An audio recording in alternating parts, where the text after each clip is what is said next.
Okay, so you can see that dura mater is intact on this brain, but since it's not on a lot of these brains, I'm not going to ask you guys to identify parts of it, but just FYI, that is the dura mater, and you can see it looks like white fibrous connective tissue, which is exactly what it is. And now, just to pull it back and show you this shiny tissue that looks like plastic wrap, that's the arachnoid. You can pull this away. It's going to tear, but you can pull it off.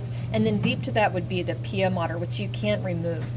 So just so you know, that's what the layers look like. Okay, so here we have right here this tract that comes around, and see how it's kind of C-shaped. That's the corpus callosum. And it's helpful to remember, I think, that it's C-shaped because C for corpus callosum.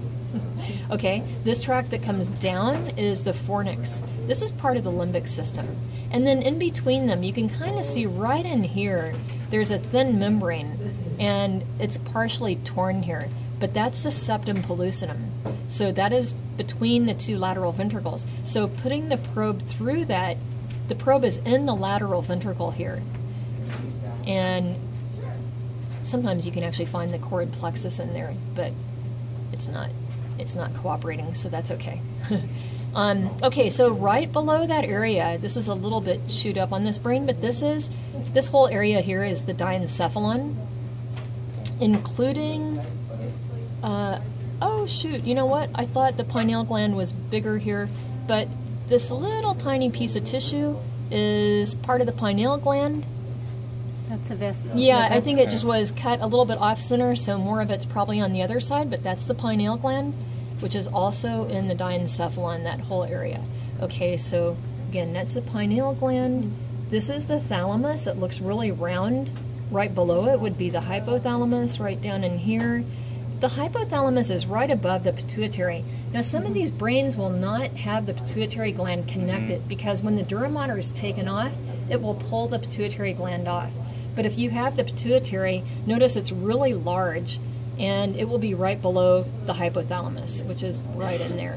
And this is the optic chiasm. This is where the optic nerves cross over the midline. Okay, this area of the brain right here, just posterior to the diencephalon, is the midbrain. And you can see right in here, there's this little groove. This is the cerebral aqueduct. Right above that would be the inferior colliculus. This is the superior colliculus. You can see these better if you kind of pull the cerebellum back. You can see that they are little bumps. Okay, you can kind of see that here, little bumps on the posterior midbrain, superior and inferior colliculi. You can also call these the tectile plate. Okay, and then right here, this is the cerebral peduncle. And so in humans, this part of the midbrain would be more anterior, but in the sheep, it's more inferior. Okay, so again, this is the cerebral peduncle, cerebral aqueduct, inferior colliculus, superior colliculus. Okay, and then just posterior to that is the pons, kind of the subtle bulge right here, and then posterior to that would be the medulla right here. These are both kind of subtle bulges, and then this is the spinal cord. Okay, so the whole thing here is a cerebellum. The white matter would be the arbor vitae. And this little kind of small space right in here is the fourth ventricle. Okay, so again, cerebral aqueduct is here. The third ventricle would be right in the midline here. So the cut goes right through it.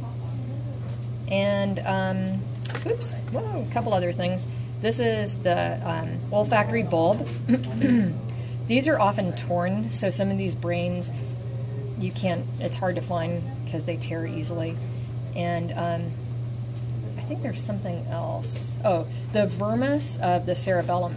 Okay, the vermis is this kind of strip of tissue right here. On this, it's kind of a little torn up. It's what connects the two cerebellar hemispheres. So this would be one of the hemispheres. The other hemisphere is, of course, over here on this side. So this is a strip of tissue. It's about a ½ inch wide that connects the two. And you have to put the two sides of the brain together to see that. And I think that's it. The folia are the folds of the cerebellum. These little folds right here are folia. And I think that's all. You guys think of anything?